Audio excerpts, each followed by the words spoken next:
Kaly sy raha ny tena kory rahavavy malala raha tato amin'ny tompo raha manao azo fizarana izao mifandray aminao amin'ny alalan'ity feo vocal ity ary voalohany moa zany dia manonona ny fiadanan'i Jesosy Kristy tompo mba hanjaka sy anapatapaka eo amin'ny fiainan'ny tsirairay avy. Momba izay fiadanana izay tokoa no fizarana hoentsika eto androany teny fandray matetika amin'ny fiarahabana amin'ny firariatsoa ary ny fitsofandrano ihany koa. Alohan'ny hidirantsika amin'ny votoatin-dresaka nefany dia ndaontsika hivavaka. Misaotra anao izay Jesosy malalo fa mbola nameno izao fotoana izao indray mbola ahafahanay mihaino ny hafatra avy aminao amin'ny teny io ity. Mivavaka tompo amin'ny reto rahavavy sy ranadazy andray ny teninao. Aoka ny ianao ny anokatra masom-panahin'ny tsirairay mba ahafahanay matakatra izay tianao ambara ary ny tenao ihany koa izay nokanala hiampitany izao teny izao diovy ny momba ny tenako rehetra tompo mba ho madio tokoa ny hafatra izay miseho eto ary ampangino ny mombay ka tsy amin'ny fahalalako ihany no ampianarako eto tompo hitonasako ny hafatrao fa aoka ny ianao fanapampianatro no anendry ny lelako ka dia hanambara aminay izay tokony ho fantarinay indray amin'ny alalan'ny teninao. Mino a Jesosy io fa hiteny aminay indray ianao araka ny fombanao amin'ny anara maherin'i Jesosy Kristy tompo. Alleluia. Amen. Ya, araka ny voalazako teo moa hoe teny fandretsika matetika ny teny hoe fiadanana izay manokana moa zany araka ny soratra hitanao amin'ny ry ambany hoe fiomanana ho any an-danitra dia misy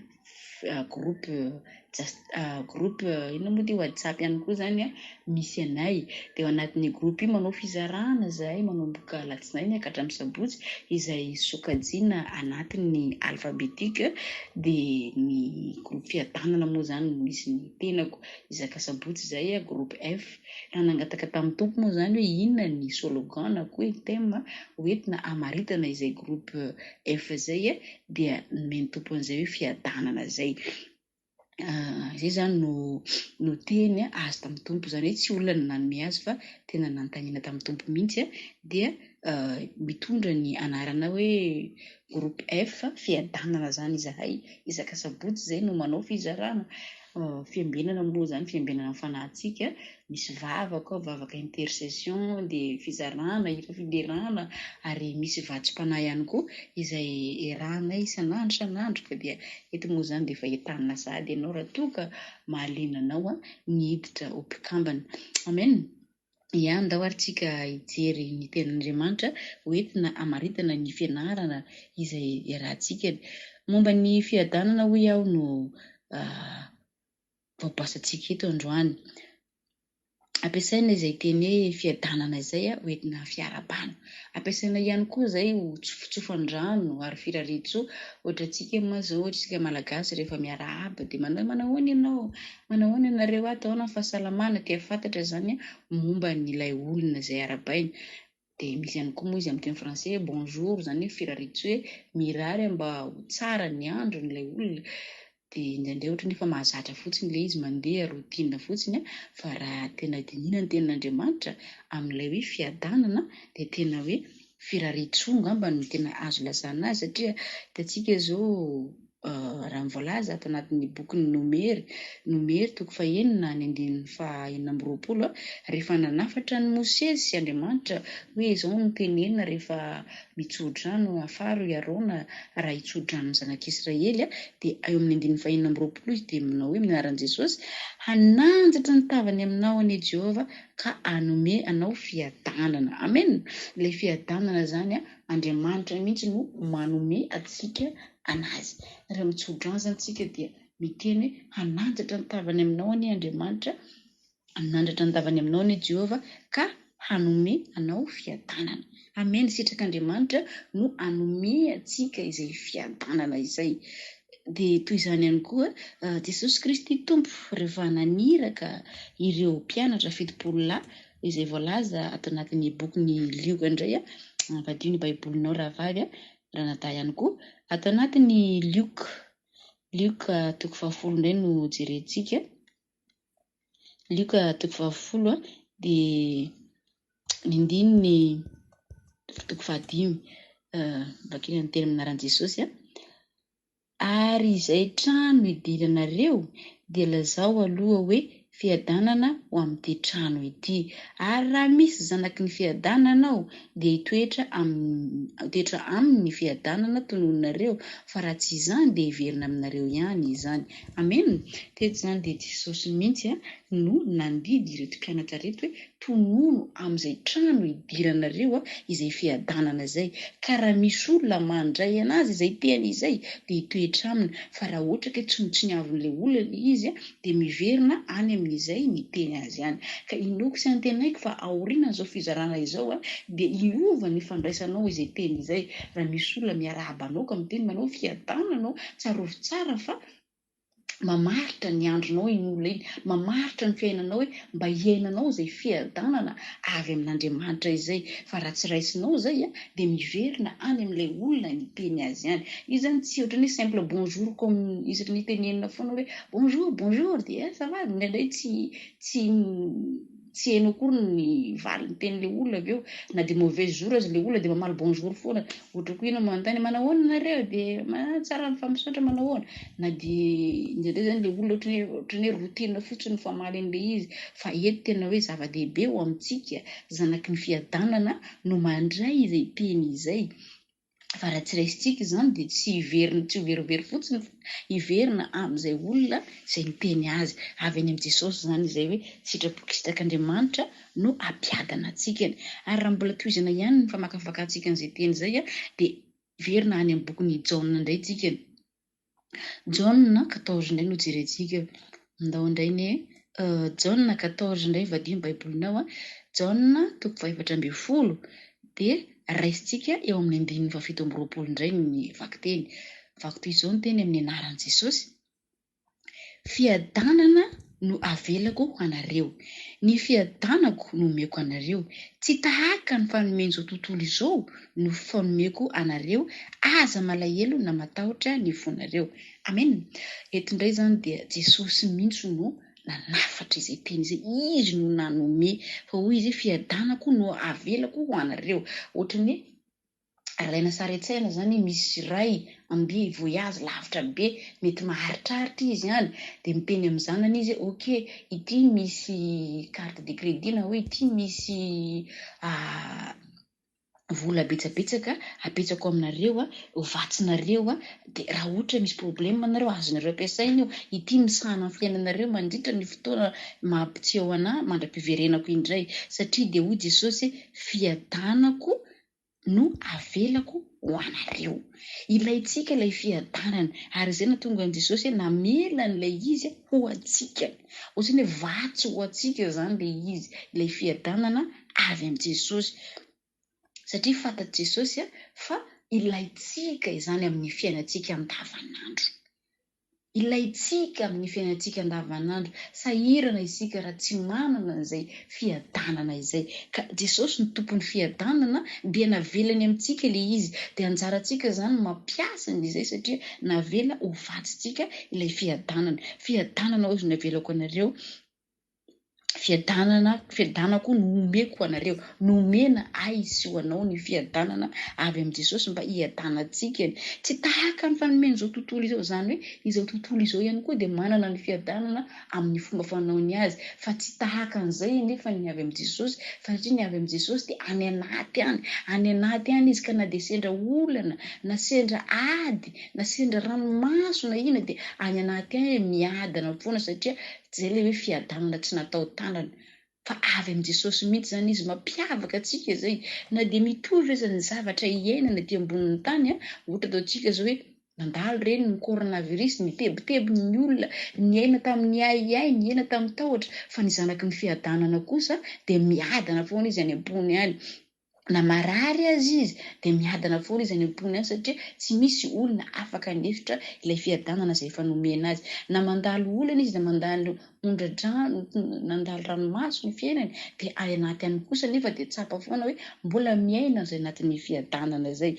Ka navelan'i Jesosy ho antsika mihitsy zany ny fiadanana io, ary nomeny antsika satria fantatriny fa betsaka ny zavatra hiainantsika ety ambony tany ety mety any Ambatsimbana izay hoe fiadanana izay. Ka araka ny voalaza teo hoe izao tontolo izao ihany koa dia manana ny fiadanana fa saingy mandalo miserana ihany izany, tsy maharitra izany. Indraindray ny olona mitady ny fiadanana amin'ny fandaniana vola be makany amin'ireny toerana fitsangatsangana mahafinaritra, marina tokoa aloha mahafinaritra kanefa mandalo ihany izany. Ny sasany indray dia mitady fiadanana amin'ireny zava-pisotro manao mamy mihitsy mba hoe adinoina amin'ny problema, dia rehefa mamy dia adinidino aloha iny, dia rehefa avy eo nefa miverina ihany rehefa afaka indray ny amamoana iny vao maika mitombo aza, satria indraindray mety hoe miditra trosa na koa hoe lany ny vola nanaovana an'izany. Indraindray ny sasany dia manao tsy fanao mihitsy mifokana zava-madomelina reny mba hoe veriveriny ny adi-tsaina, dia satria mitady fiadanana amin'ny zavatra tsy maharitra. Fa ny fiadanana maharitra zany dia ny ato amin'ny tompo ihany. Ny ato amin'ny tompo atina dia misy aza ny ady, eny ny zavatra miseho amin'izao tontolo izao dia miseho aminao ihany koa, miakatra amin'ny PPN dia samy miara-miaina amin'izany, mety voaroaka an'asa, mety hoe tsy manam-bolona andaovana ko laza ny mpianatra, fa any anaty ihany kosa dia mahatsapa fiadanana ihany.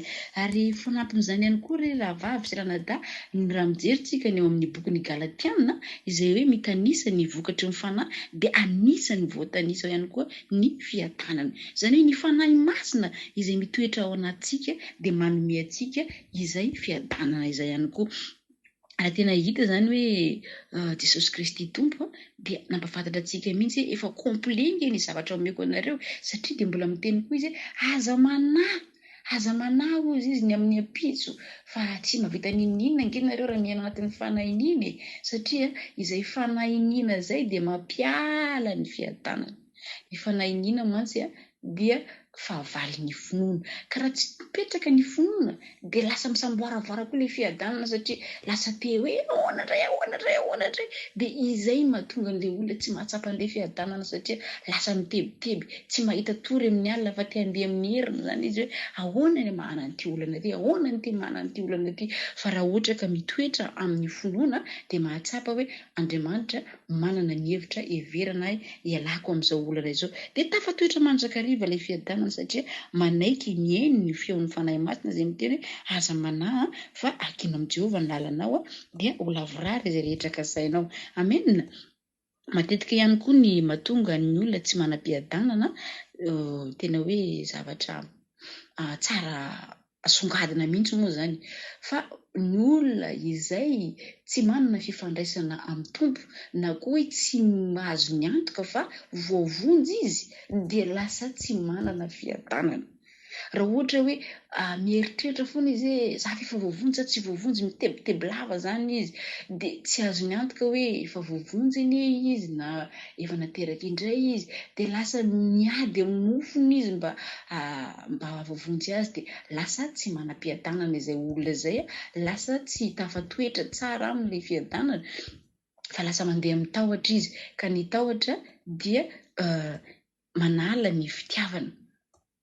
Zavatra mifameno zany, mifameno avokoa ny vokatry ny fanahy rehetra, ka raha ohatra hoe tsy manana assurance na koa hoe fanatoko zany ny olona anankiray voavonjy izy dia lasa mandeha ara-nofo izy zavatra rehetra, lasa miady amin'ny nofony izy dia tsy tafatoetra aminy ny fiadanana. Ka ny fiadanana dia antson'Andriamanitra ho antsika mihitsy. Voalohany indrindra aloha natsoan'Andriamanitra antsika mba hanana fitsaharana, araka ny voalaza hoe makinesa ty amiko ianareo mesa fatratra sy mavery-satretana, ka izany anomenareo fitsaharana. Ka rehefa manana fitsaharana antsika dia natsoana ihany koa mba hiaina ao anatin'ny fiadanana. Tena hoe didin'Andriamanitra mihitsy no ananantsika fiadanana. Ka raha ohatra hoe tsy mino zany tsika hoe voavonjy, lasiny ataoko ohatra anankiray, ohatra misy vehivavy zany manambady izy, dia mitebiteby foana izy ty vadiko ty mety mbola androakanahy, mety tsy toetra amiko mandrakizay, dia lasa miady mafy mitenana izy, miezaka manao zavatra mba hoe afalifaly ny vady, sy mitebiteby foana izy ty vadiko ty tsy toetra amiko mandrakizay ty vadiko ty tena tsy toetra amiko mandrakizay ty, dia lasa manala ilay fiadanana ao am-pony, satria mitebiteby foana izy. Ka toy izany koa ny olona anankiray izay mieritreritra fa amin'ny alalan'ny asa no avonjena azy fa tsy amin'ny alalan'ny finoany, mieritreritra izy fa raha sendra manao zavatra diso kely tonga dia ilosoro ny tompony amin'ny boky ny fiainana ny anarako dia very aby izao fa raha tena manana toky ilay olona fa finoana no namonjena azy ka mino tsara izy mitoetra ho Jesosy izy dia hiainana izay fiadanana izay. Toy ilay vehivavy araky ny ohatra nataoko teo, vehivavy anankiray raha ohatra ka izy matahotra foana hoe sao dia roasin'ny vadiny, sao dia roasin'ny vadiny dia tsy lasa tsy miadana izy ao anatin'ny tokantranony, kanefa tsika natsoina mba hiadana. Ka aoka zany tsika hoe ino ny tenin'Andriamanitra izay miteny hoe tsy misy maharobaka izay mpilatanany, dia aoka hoe amin'ny fifaliana tanteraka no hanomponan'Andriamanitra dia tafapetra ilay fitiavana, tafapetra ilay fiadanana ihany koa. Amen. Dia eto zany tena hoe tena tsindriana mihitsy hoe sitrak'Andriamanitra ary avy amin'Andriamanitra izay fiadanana izay nomena antsika izay.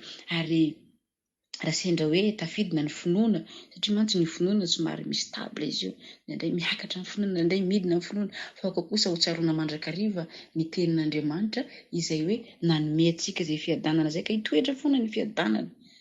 Satria ny tenin'Andriamanitra dia tsy miova ho maro sy anio ary mandrakizay fa ny finoantsika ihany no miovaova. Ireo mpianatra dia nampafantatra antsika momba ny fiadanana.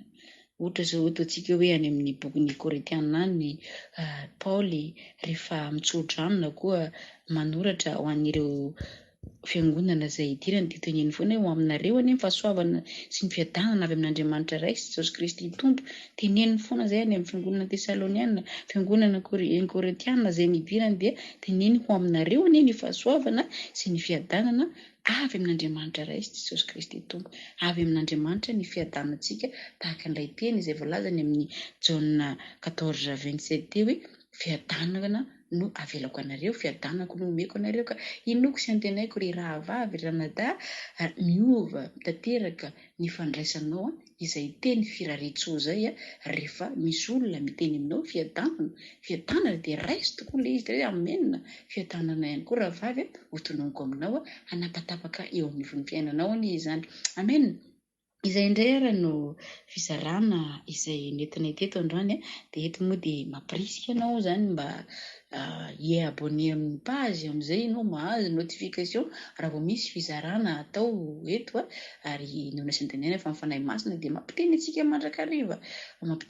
mandrakariva izy ary izy koa ny anokatra ny masom-pahalalana mba atakaranao izay tiany tompo ombara aminao indray amin'ny teny ody ka dia raiso ara ny fiadanana. Sotranao rahavavy, sotranao ranadana aritra ny eniny tenin'Andriamanitra ka dia araka ny tenin'ny Paoly manao hoe ho aminao anie ny fahasoavana sy ny fiadanana avy amin'Andriamanitra iray sy Jesosy Kristy Tompo. Amen. Tain'i Jesosy eo.